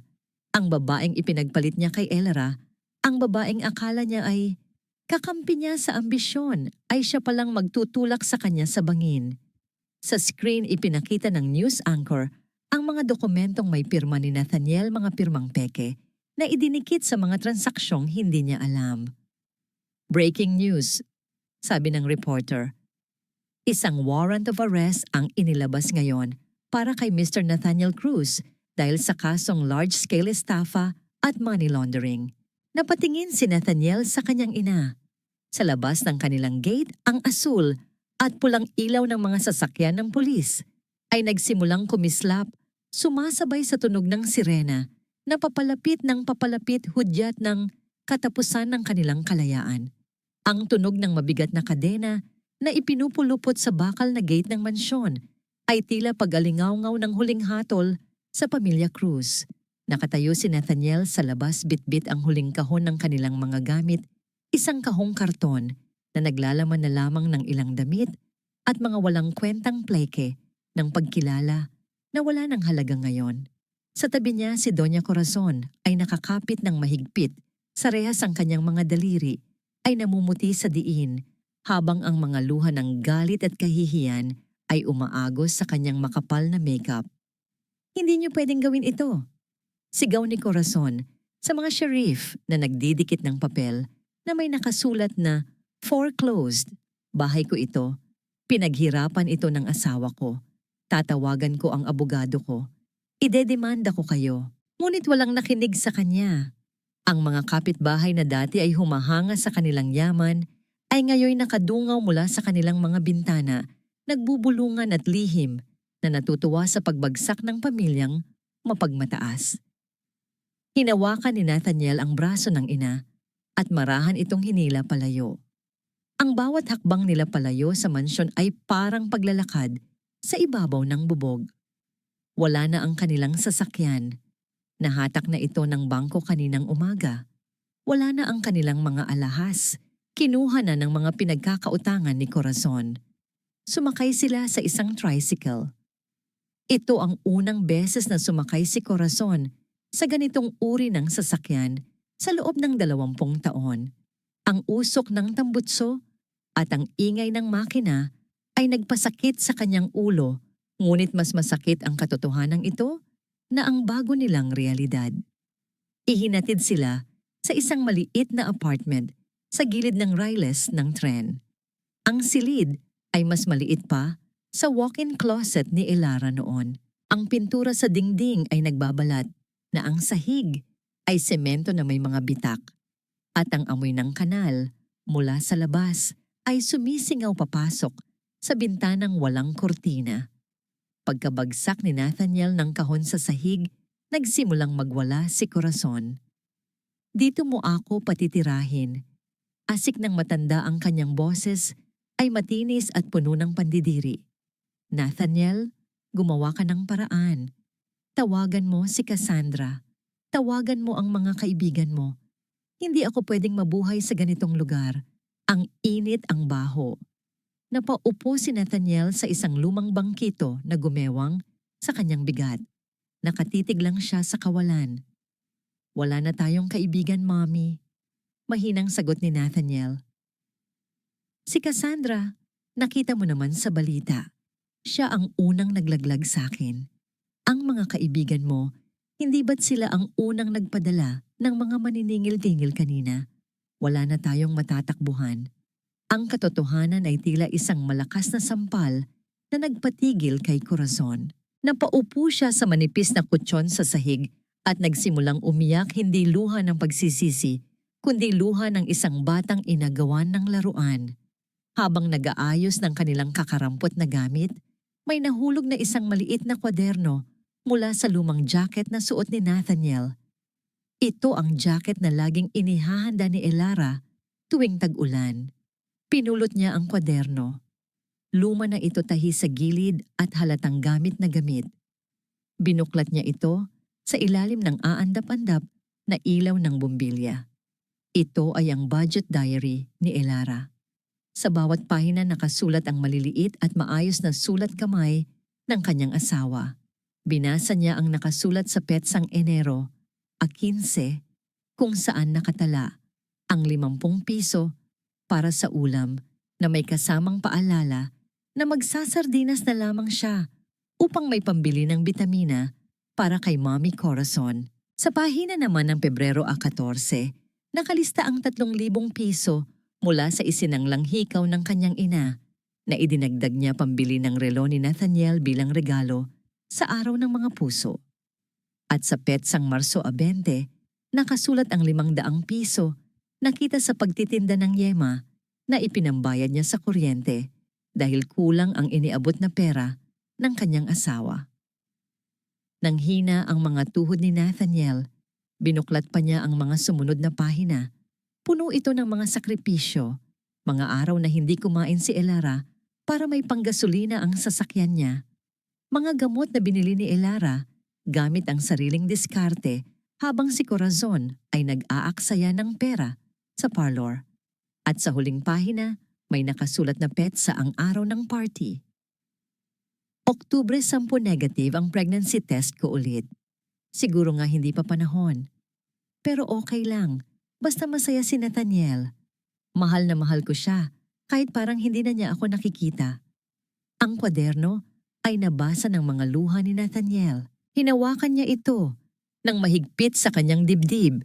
Tila ito na lang ang natitirang piraso ni Elara na pwede niyang yakapin. Sa loob ng maruming kwartong ito, sa gitna ng kanilang pagbagsak, doon lang niya nakita ang tunay na yaman na kanyang sinayang. Si Elara ay hindi isang pabigat. Si Elara ang nagbuhat sa kanila noong mga panahong hindi nila kayang tumayo. At binali niya ang likod nito sa pamamagitan ng kanyang kawalan ng utang na loob. Ang tanga ko. Bulong ni Nathaniel, ang boses ay basag na basag. Ang sama-sama ko. Biglang natigil ang kanyang pag-iyak nang marinig niya ang isang kakaibang tunog mula sa likuran.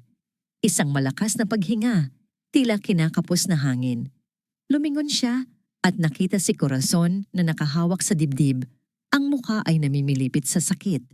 Ang mga mata ng matanda ay nanlalaki, nakatingin sa kisame, ngunit tila walang nakikita. Ang kanyang bibig ay nakabukas, pilit na humihigop ng hangin na ayaw pumasok sa kanyang baga. "Mami!" Sigaw ni Nathaniel. Kumari pa siya ng takbo palapit sa ina at sinalo ito bago tuluyang bumagsak sa sahig. Malamig ang balat ni Corazon, ngunit ang pawis sa noo nito ay tuloy-tuloy. Nagsimulang mangisay ang katawan ng matanda. "Tulong? Tulungan niyo kami." Sigaw ni Nathaniel sa bintana, ngunit ang ingay ng tren na dumadaan sa labas ay nilunod ang kanyang boses. Walang nakarinig sa kanya, walang sasaklolo. Sa kanyang panik kinuha niya ang kanyang cellphone. Walang signal, walang load. Naubos na ang lahat. Tanging isang numero ang alam niyang pwedeng tawagan, isang numero na nakasulat sa likod ng lumang calling card na nasa pitaka niya ang numero ni Nana Ising. Tumakbo siya palabas ng apartment, hinahanap ang kahit anong signal habang ang ulan ay nagsisimula na namang bumuhos, hinahalo ang putik at luha sa kanyang mukha. Nang magring ang telepono, naramdaman niya ang kaunting pag-asa. "Nana, Nana Ising," humahagulgol na sabi ni Nathaniel nang sagutin ng matanda ang tawag. "Si Mami. Inatake siya. Nasa Riles kami. Wala kaming pera. Wala kaming sasakyan. Parang awa mo na. Tulungan mo kami." Sa kabilang linya narinig niya ang buntong hininga ni Nana Ising at pagkatapos ang boses ng matanda ay nagsalita ng mga katagang dumurog at bumuhay sa puso ni Nathaniel ng sabay. "Tatawagan ko siya, Nathaniel. Tatawagan ko si Elera. Magdasal ka na lang na may natitira pang puwang sa puso niya para sa inyo." Ang tawag ay naputol. Naiwan si Nathaniel sa gitna ng dilim, nakaluhod sa putikan, naghihintay ng hatol ng babaeng minsan niyang tinawag, na walang kwenta na ngayon ay hawak ang kanilang mga buhay sa kanyang mga palad. Ang pampublikong ospital ay amoy hinalong gamot, pawis at takot. Ang bawat pasilyo ay puno ng mga pasyenteng nakahiga sa mga stretcher na kinakalawang naghihintay ng doktor na tila hindi na darating. Ang hangin ay mabigat, puno ng bulong ng mga dasal at pigil na hikbi ng mga nagbabantay. Sa isang sulok ng emergency room, nakaupo si Nathaniel sa malamig na semento. Ang kanyang mga mata ay blangko, nakatitig sa puting pader na may mga mantsa ng lumang dugo at dumi. Wala siyang suot na sapatos. Naiwan niya ito sa pagmamadali kanina. Ang kanyang mga paa ay marumi at ang kanyang damit ay may bahid pa ng putik mula sa riles. Hawak niya ang reseta ng gamot na ibinigay ng nurse kanina, isang papel na lukot na tulad ng kanyang pag-asa. Wala siyang pambili, kahit piso ay wala. Biglang tumahimik ang magulong pasilyo. Ang mga nurse na kanina pa nagsisigawan ay tila napipi. Ang mga pasyenteng dumadaing sa sakit ay napalingon sa pintuan. Isang babae ang pumasok. Suot niya ang isang puting bestida na malinis at simple, ngunit ang kanyang presensya ay nagniningning sa gitna ng kadilimang iyon. Ang tunog ng kanyang sapatos sa sahig ay banayad, ngunit may awtoridad. Sa kanyang likuran ay ang kanyang abogado at isang bodyguard na may bitbit na mga supot ng pagkain at gamot. Si Elara. Dahan-dahang inangat ni Nathaniel ang kanyang ulo. Nang makita niya ang asawa, ang dating asawa, ay bumuhos ang luha mula sa kanyang mga mata nang walang babala. Sinubukan niyang tumayo, ngunit ang kanyang mga tuhod ay nanghina sa halong hiya at ginhawa. "Elara." Ang bulong niya ay halos hindi marinig. "Dumating ka." Hindi siya tiningnan ni Elara. Nilampasan siya nito at dumiretso sa nurse station. Nakita ni Nathaniel kung paano inabot ng abogado ang isang itim na card. Nakita niya ang pagbabago sa mukha ng mga staff, mula sa pagiging masungit ay naging maasikaso at magalang. Sa isang iglap, inilipat si Doña Corazon mula sa siksikang ward patungo sa isang pribadong kwarto. Sumunod si Nathaniel na kayuko, parang asong bahag ang buntot. Sa loob ng pribadong kwarto, ang tunog lamang ng monitor ng puso ang naririnig, isang ritmo na nagpapaalala na buhay pa ang matanda. Nakahiga si Doña Corazon, ang kanyang mukha ay kalahating paralisado dahil sa stroke. Ang kanyang mga mata na dati puno ng panghahamak ngayon ay puno ng takot at luha. Habang nakatingin kay Elara na nakatayo sa gilid ng kama, lumapit si Elara. Wala siyang dalang bulaklak, wala siyang dalang prutas. Dala niya ang kanyang sarili, ang patunay ng kanilang pagkakamali. Gusto kong mabuhay ka, Corazon, panimula ni Elara. Ang boses niya ay mahinahon, walang galit, ngunit may lamig na tumatagos sa buto. Binayaran ko ang bills mo, binili ko ang mga gamot mo, kumuha ako ng private nurse para sa'yo. Pumikit si Nathaniel, ang pasasalamat ay bumubuhos sa kanyang puso. Thank you, Elara. Thank you. Alam kong mapapatawad mo rin kami. Alam kong mahal mo pa rin kami. Lumingon si Elara kay Nathaniel at ngumiti ng mapait. Nagkakamali ka, Nathaniel. Hindi ko ito ginawa dahil sa pagmamahal. Ginawa ko ito dahil masyadong madali ang mamatay. Natigilan si Nathaniel. Muli niyang tiningnan ang asawa at nakita ang isang determinasyon na hindi niya kailanman nakita noon. Bumaling muli si Elara sa biyanan. Hinawakan niya ang kamay ni Corazon. Ang matanda ay napaluha, inaakalang ito ay haplos ng pagkakasundo. Ngunit dahan-dahang hinawakan ni Elara ang singsing na suot ng matanda. Sa daliri nito, isang singsing na may malaking ruby. Ito ang singsing na pamana ng lola ni Elara na ninakaw ni Corazon noong ganong araw ng kasal nila at pilit na inangkin bilang kanya. Dahan-dahan, ngunit may diin hinubad ni Elara ang singsing mula sa daliri ng matanda. Ang singsing na ito ay para sa mga babaeng marunong magmahal at mag-alaga ng pamilya.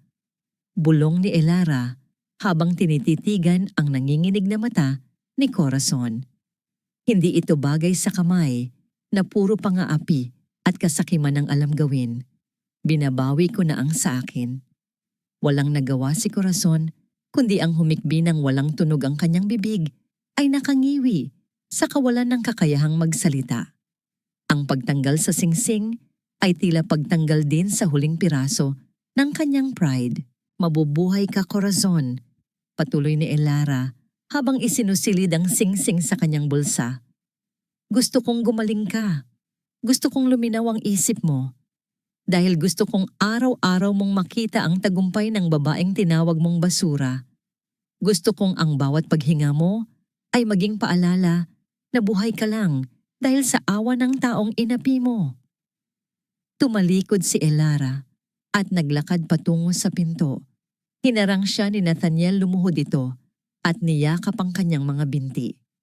Elara, please, gagawin ko ang lahat. Magpapaalila ako sa'yo. Babayaran ko ang lahat ng utang ko. Huwag mo kaming iwan ng ganito. Pagmamakaawa ni Nathaniel. Mahal kita. Ngayon ko lang na-realize kung gaano kita kamahal. Tumingin si Elara sa lalaking nakaluhod. Dati ang makita itong masaktan ay dudurog sa puso niya. Ngayon, nakakaramdam lang siya ng pagod.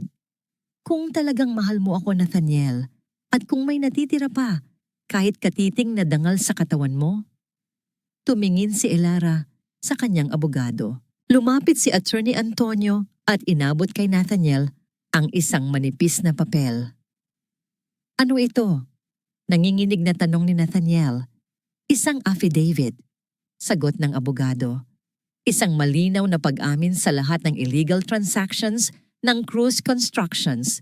Isang pag-amin na ikaw at si Cassandra Vale ang nagnakaw ng pondo at walang kinalaman ang mga inosenteng empleyado na nadamay. Nanlaki ang mga mata ni Nathaniel. Pero makukulong ako nito. 3 years minimum. Oo, sagot ni Elara. Makukulong ka. Pero sa kapalit ng pagpirma mo, sasagutin ko ang pagpapagamot ng nanay mo hanggang sa gumaling siya. Bibigyan ko siya ng maliit na bahay at allowance habang nasa loob ka. Tinitigan ni Nathaniel ang papel na iniaabot ng abogado. Ang mga letra ay tila lumalangoy sa kanyang paningin. 3 taon.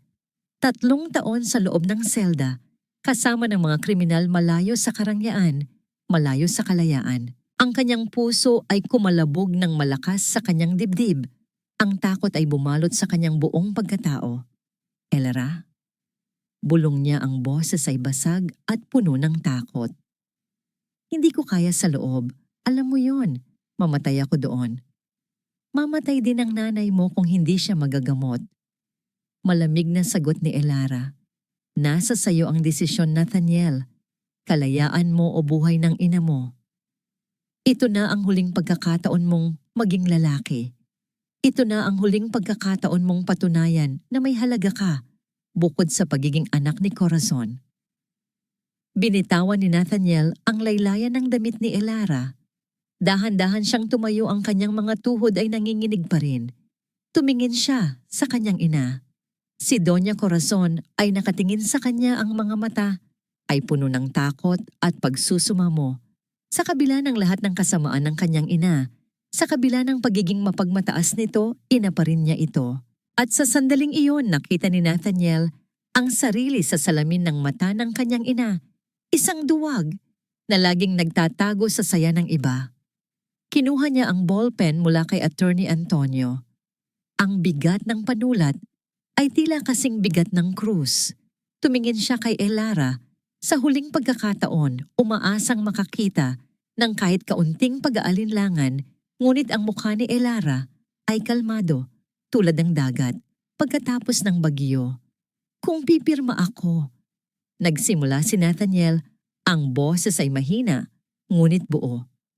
Mapapatawad mo ba ako? Hindi sumagot si Elara kaagad. Tumingin siya sa bintana, kung saan ang ulan ay tumitila na. Ang kapatawaran ay hindi hinihingi Nathaniel. Ito ay tinatrabaho. Sagot niya nang hindi tumitingin. Pirmahan mo yan para sa nanay mo, huwag para sa akin. Huminga ng malalim si Nathaniel. Ibinaba niya ang ballpen sa papel. Ang tunog ng dulo ng panulat sa papel ay tila tunog ng paghihiwa sa kanyang sariling balat. Mabilis niyang isinulat ang kanyang pangalan, Nathaniel Cruz. Isang pirma na nagtatapos sa kanyang lumang buhay at nagsisimula ng kanyang pagbabayad puri. Ibinigay niya ang papel kay Attorney Antonio. Tila gumaan ang kanyang pakiramdam kahit na alam niyang ang kapalit ay ang kanyang kalayaan. Sa unang pagkakataon sa loob ng mahabang panahon, nakaramdam siya ng dignidad, hindi dahil sa pera o posisyon, kundi dahil sa paggawa ng tama. Tapos na, bulong ni Nathaniel. Aalagaan mo siya, di ba? Tinatupad ko ang mga pangako ko, sagot ni Elara. Tumalikod siya at naglakad palabas ng pinto. Naiwan si Nathaniel na nakatayo sa gitna ng kwarto, katabi ang kanyang inang, umiiyak ng tahimik. Wala na siyang yaman, wala na siyang asawa, at malapit na ring mawala ang kanyang kalayaan. Ngunit habang pinapanood niya ang paglaya ni Elara, naramdaman niya na sa wakas, naging malaya na rin siya mula sa kanyang sariling kasinungalingan. Ang himpilan ng pulisya ay hindi tahimik tulad ng inaasahan ni Nathaniel. Puno ito ng ingay ng mga taong nagrereklamo, mga pulis na nagmamadali, at ang walang humpay na tunog ng mga bakal na rehas na bumubukas at sumasara. Ngunit para kay Nathaniel, ang lahat ng ingay sa paligid ay tila na sa ilalim ng tubig. Manhid ang kanyang katawan habang tinatanggal niya ang kanyang relo, ang kanyang sinturon, at ang kanyang sapatos, ang mga huling piraso ng kanyang pagkatao bilang isang respetadong negosyante. Ibinigay sa kanya ang isang kulay kahel na damit. Magaspang ang tela nito sa balat, amoy luma at amoy pawis ng ibang tao. Nang isinuot niya ito, naramdaman niya ang bigat ng kanyang desisyon. Wala na si Mr. Cruz. Ang natira na lang ay isang numero, isang bilanggo na naghihintay ng kanyang sentensya. Habang inilalakad siya ng mga pulis patungo sa selda, nakasalubong niya ang isang pamilyar na mukha na hinihila rin ng dalawang babaeng opisyal, si Cassandra. Wala na ang makintab na buhok nito. Magulo ito at buhaghag. Ang mamahaling make-up ay kumalat na sa kanyang mukha dahil sa kakaiyak. Nang magtama ang kanilang paningin, tumigil ang mundo ni Nathaniel sandali. Inaasahan niyang makakaramdam siya ng galit o poot. Ngunit wala. Tumingin siya sa babaeng naging dahilan ng kanyang pagbagsak at wala siyang nakita kundi isang basag na salamin na nagpapakita ng sarili niyang kasakiman. Nathaniel, sigaw ni Cassandra, nagpupumiglas. Sabihin mo sa kanila na pinilit mo lang ako. Huwag mo akong idamay dito. Hindi sumagot si Nathaniel. Tinitigan lang niya ito ng may awa. Ang pag-ibig na akala niya ay totoo ay isa lamang palang transaksyon na nalugi. Ipinagpatuloy niya ang paglalakad, iniiwan ang mga sigaw ni Cassandra sa likuran na unti-unting nilamon ng ingay ng presinto. Bago siya ipasok sa selda, pinayagan siyang gumawa ng isang tawag lang. Nanginginig ang kanyang kamay habang hawak ang receiver ng telepono. Hindi niya tinawagan ang abogado. Hindi niya tinawagan ang kanyang mga dating kaibigan. Ang kanyang mga daliri na ngayoy walang suot na gintong singsing ay pumindot sa numero na memoryado pa rin ng kanyang puso kahit 5 taon na niyang binabaliwala. Sa kabilang linya matapos ang 3 ring sumagot ang isang boses. Tahimik, mahinahon. Hello, napapikit si Nathaniel. Ang boses ni Elara ay tila isang balsamo sa kanyang sugat.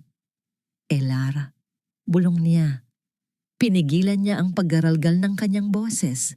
Ako to. Nagkaroon ng mahabang katahimikan sa kabilang linya. Rinig lamang niya ang mahinang paghinga ng asawa.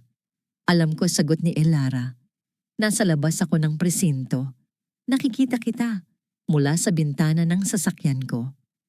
Napatingin si Nathaniel sa maliit na bintana sa dulo ng pasilyo. Hindi niya ito makita pero naramdaman niya ang presensya nito. Tumawag lang ako para... Huminto si Nathaniel, lumunok ng laway na tila may bara sa lalamunan. Para magpasalamat. Para saan? Tanong ni Elara. Para sa sinigang. Sagot ni Nathaniel at sa wakas, tumulo na ang luha na kanina pa niya pinipigilan. Sa loob ng 5 taon, hindi ako nagpasalamat sa iyo kahit isang beses sa pagluluto mo ng paborito ko. Hindi ako nagpasalamat sa pagtitimpla mo ng kape. Hindi ako nagpasalamat sa paghihintay mo sa akin gabi-gabi. Sorry, Elara. Sorry kung kinailangan ko pang mawala ang lahat bago ko malaman kung ano ang mahalaga. Sa loob ng sasakyan, mahigpit na hinawakan ni Elara ang telepono. Ang mga luhang pilit niyang pinipigilan ay dahan-dahang tumulo sa kanyang pisngi.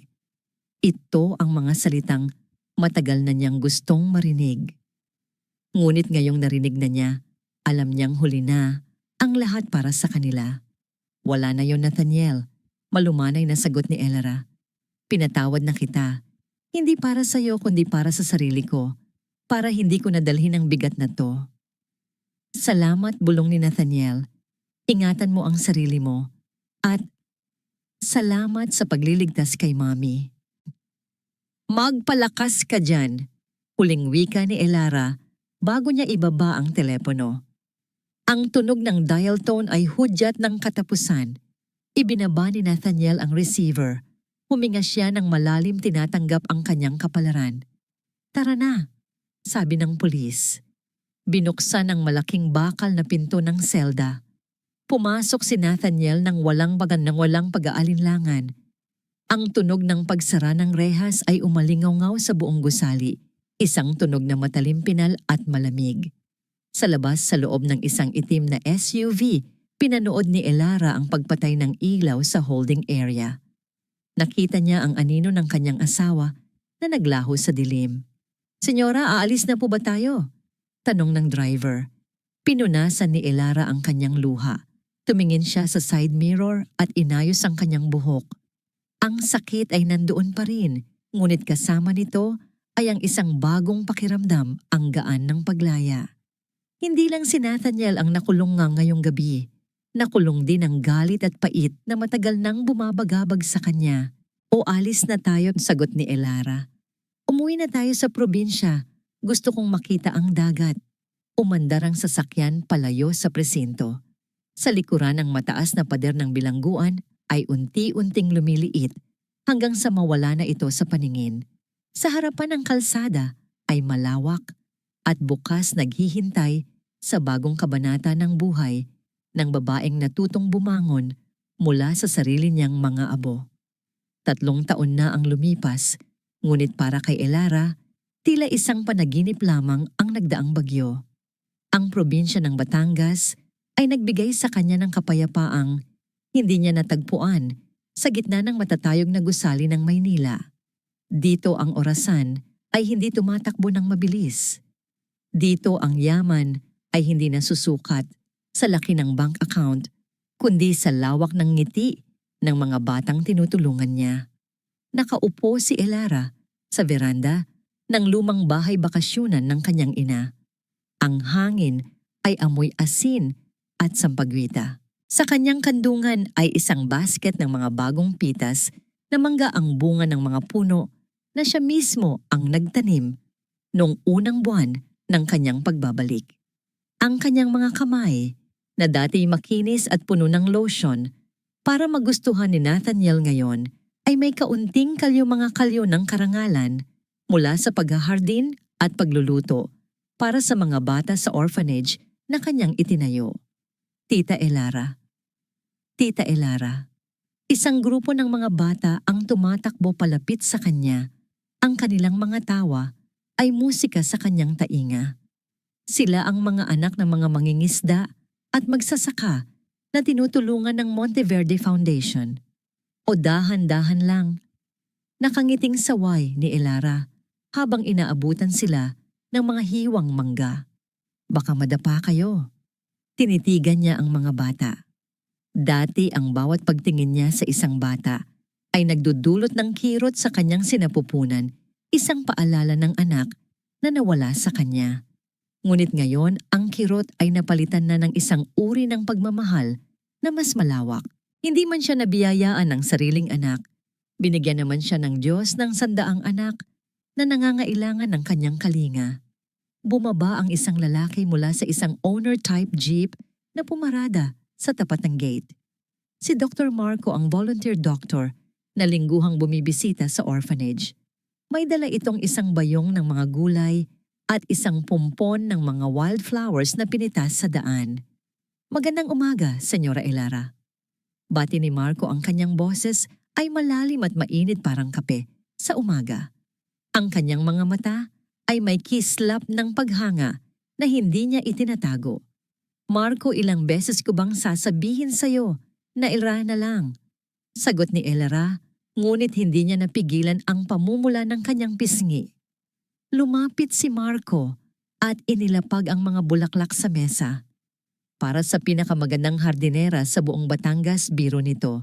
Naupo si Marco sa silyang kawayan sa tapat ni Elara. Tinitigan siya nito na ng seryoso. Kamusta ka na? Nabalitaan ko. Lumabas na siya kahapon. Natigil ang kamay ni Elara sa pagbabalat ng mangga.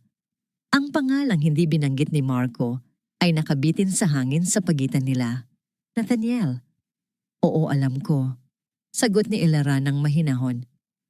Tumawag ang abogado ko. Natapos na niya ang sentensya niya. Good conduct time allowance daw. May plano ka bang makipagkita? Tanong ni Marco may halong pag-aalala. Tumingin si Elara sa dagat.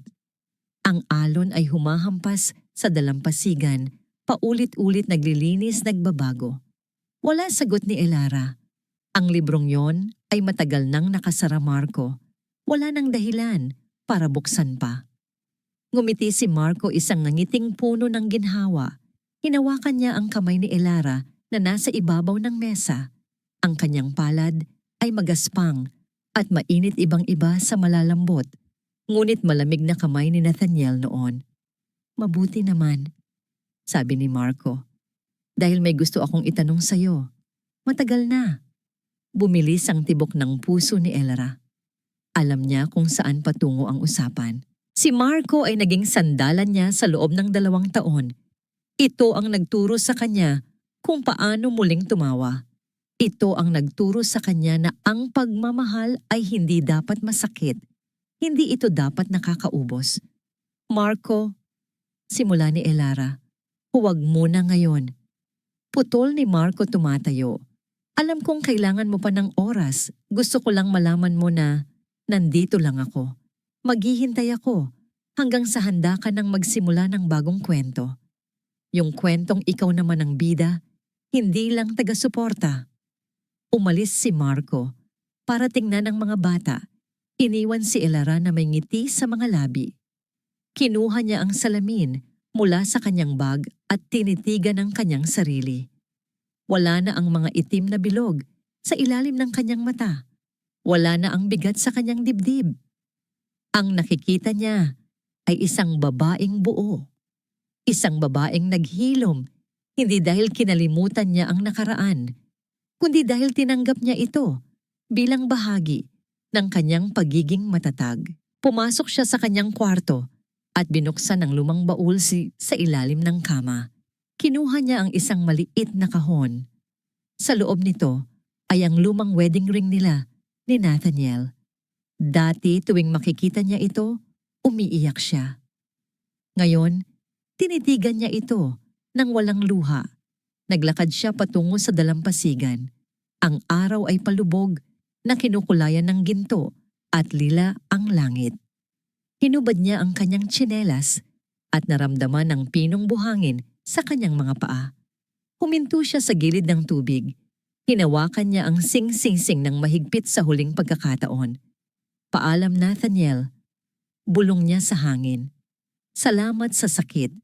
Dahil sa sakit na yon, natagpuan ko ang sarili ko. Buong lakas niyang inihagis ang sing-sing sa dagat. Nakita niya itong kumislap sa huling sinag ng araw bago ito nilamon ng alon.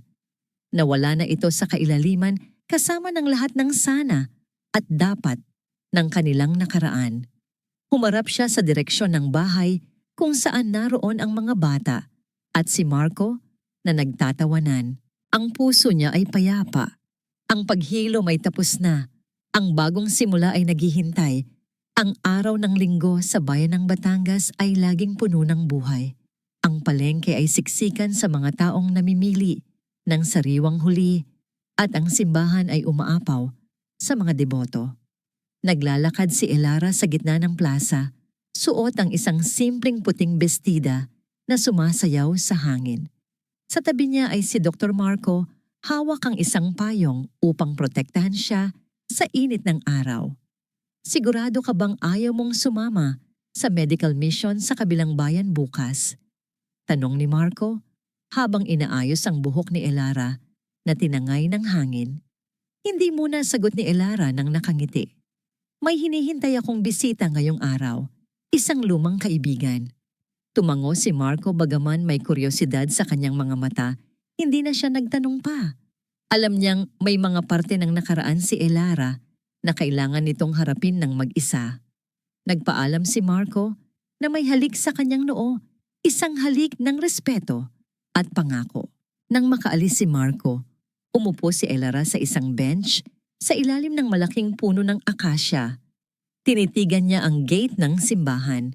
Ilang sandali pa lumabas ang mga tao mula sa misa. At sa gitna ng karamihan, nakita niya ang isang pamilyar na bulto. Isang lalaking nakasuot ng simpleng t-shirt at maong medyo payat kaysa dati at ang balat ay sunog sa araw. Itinutulak nito ang isang wheelchair kung saan nakaupo ang isang matandang babae na puti na ang buhok at medyo tabingi ang ngiti. Si Nathaniel at si Doña Corazon. 3 taon. 3 taon na ang lumipas mula noong huli silang magkita sa ospital. Huminto si Nathaniel nang makita si Elara. Para bang huminto ang ikot ng mundo sa paligid nila. Ang mga taong dumadaan ay naging malabong anino na lamang. Dahan-dahang lumapit si Nathaniel, ang kanyang mga hakbang ay mabigat sa hiya, ngunit may halong pananabik. Elara, bati ni Nathaniel. Ang boses niya ay iba na wala na ang kayabangan, wala na ang tono ng pag-uutos. Ito ay boses ng isang taong nabasag at muling binuo ng hirap. Magandang umaga. Tumingin si Elara kay Corazon. Ang matanda ay tumingin sa kanya at ngumiti nang tabingi pilit na inaabot ang kamay ni Elara. Pautal na bigkas ng matanda. Wala na ang puot sa mga mata nito. Tanging pasasalamat na lamang. Hinawakan ni Elara ang kamay ng dating biyenan. Kamusta ka na, korason? Mukhang maganda ang kulay mo ngayon. Salamat sa'yo, sagot ni Nathaniel habang nakatingin sa lupa. Natanggap namin ang allowance buwan-buwan. Dahil doon, nakakabili kami ng gamot. At nakapagsimula ako ng maliit na talyer sa kanto. Simple lang pero sapat na. Tumingin si Nathaniel kay Elara at sa unang pagkakataon, nagkaroon siya ng lakas ng loob na tingnan ito sa mata. Nakita niya ang singsing na wala na sa daliri nito. Nakita niya ang kapayapaan sa mukha nito. Masaya ka ba? Tanong ni Nathaniel, ang boses ay nanginginig. Ngumiti si Elara. Isang tunay na ngiti. Oo, Nathaniel, masaya ako. Natagpuan ko na ang sarili ko. Tumango si Nathaniel, pinipigilan ang luhang nagbabadyang tumulo. Mabuti. Yun lang naman ang ipinagdarasal ko gabi-gabi sa loob ng selda. Na sana mahanap mo ang ligaya na ipinagkait ko sa'yo. May dinukot si Nathaniel sa kanyang bulsa. Isang maliit na sobre. Iniabot niya ito kay Elara. Ano to? Tanong ni Elara. Ang unang kita ko sa talyer. Sagot ni Nathaniel. Alam kong kulang pa ito para bayaran ang lahat ng utang namin sa'yo. Pero gusto kong magsimula. Ayoko nang mabuhay sa limos mo, Elara. Gusto kong ipakita sa'yo at sa sarili ko na kaya kong tumayo sa sarili kong mga paa. Tinitigan ni Elara ang sobre. Ito ang unang beses na nagbigay si Nathaniel ng pera sa kanya na galing sa sarili nitong pawis, hindi galing sa sugal o sa kumpanya ng magulang. Ibinalik ni Elara ang sobre kay Nathaniel. Itabi mo na yan. Gamitin mo para sa therapy ng nanay mo. Bayad na kayo, Nathaniel. Ang pagbabago mo, iyon ang kabayaran. Nagulat si Nathaniel. Tumingin siya kay Elara ng may halong pagkamangha. Pinatawad mo na ba talaga ako? Huminga ng malalim si Elara, ninanamnam ang sariwang hangin. Ang pagpapatawad ay hindi paglimot sa nakaraan. Ito ay ang pagtanggap na hindi na natin mababago ang nangyari at pagpili na huwag nang magpaalipin sa sakit. Tumingin siya sa malayo kung saan nakita niya si Marco na naghihintay sa kanya sa may sasakyan kumakaway. Kailangan ko nang umalis. Paalam ni Elara. Ingatan mo ang sarili mo, Nathaniel, at ingatan mo ang nanay mo. Tumalikod si Elara at naglakad palayo. Hindi na siya lumingon. Naramdaman niya ang tingin ni Nathaniel sa kanyang likuran, ngunit hindi ito pabigat. Ito ay tingin ng pagpapalaya. Nang makasakay siya sa sasakyan ni Marco, hinawakan nito ang kanyang kamay. Okay ka lang? Tanong ni Marco. Oo. Sagot ni Elara, sumandal sa balikat ng lalaking nagturo sa kanya kung paano muling magmahal. Tapos na. Handa na ako sa susunod na kabanata. Umanor ang sasakyan palayo sa plaza. Sa rearview mirror nakita ni Elara na nagtutulak si Nathaniel ng wheelchair palayo papunta sa direksyon ng kanilang simpleng bahay. Magkaiba na ang kanilang landas. At sa wakas, pareho na silang nasa tamang direksyon. Ang buhay ay parang dagat. May mga pagkakataong maalon, may mga bagyong sumisira sa dalampasigan. Ngunit pagkatapos ng unos, laging may kalmadong umaga na naghihintay. Nakaupo si Elara sa buhanginan, pinapanood ang paglubog ng araw. 5 taon na ang nakalipas mula noong gabing iyon sa party. Ang Elara noon ay isang babaeng takot nagtatago sa anino ng iba. Ang Elara ngayon ay isang babaeng buo. Sa kanyang tabi, naglalaro ang isang batang babae na inampon nila ni Marco mula sa orphanage. Ang tawa ng bata ay sumasabay sa hampas ng alon. Mama, tingnan mo, may nakita akong bato. Sigaw ng bata, tumatakbo palapit at inaabot ang isang makinis na puting bato. Kinuha ni Elara ang bato. Malamig ito at matigas. Naalala niya ang kanyang puso noon naging bato dahil sa sakit. Pero kahit ang bato, kapag hinugasan ng dagat, nang paulit-ulit ay kuminis at gumaganda. Ang ganda, anak. Sabi ni Elara, hinalikan ng noo ng bata. Lumapit si Marco at inakbayan siya. Anong iniisip mo? Wala naman. Sagot ni Elara sumandal sa asawa. Na-realize ko lang na ang pinakamagandang kwento ng pag-ibig ay hindi yung walang sakit, kundi yung kwento kung saan natutunan mong mahalin ang sarili mo matapos kang mabasag. Sa malayo ang araw ay tuluyan ng lumubog, nag-iiwan ng kulay kahel at rosas sa kalangitan. Ang dilim ay dumating ngunit hindi natakot si Elra. Dahil alam niya sa loob niya may sarili na siyang liwanag na hindi na kailanman mapapundi ng kahit sino. Ang lihim ng bato ay hindi ang tigas nito, kundi ang kakayahan nitong manatiling buo kahit ilang beses itong hampasin ng alon. At si Elara. Siya ang batong iyon, matatag, maganda, at malaya. At dito nagtatapos ang ating kwento. Tulad ng isang batong pinakinis ng panahon, ang puso ni Elara ay nanatiling buo matatag at higit sa lahat, malaya.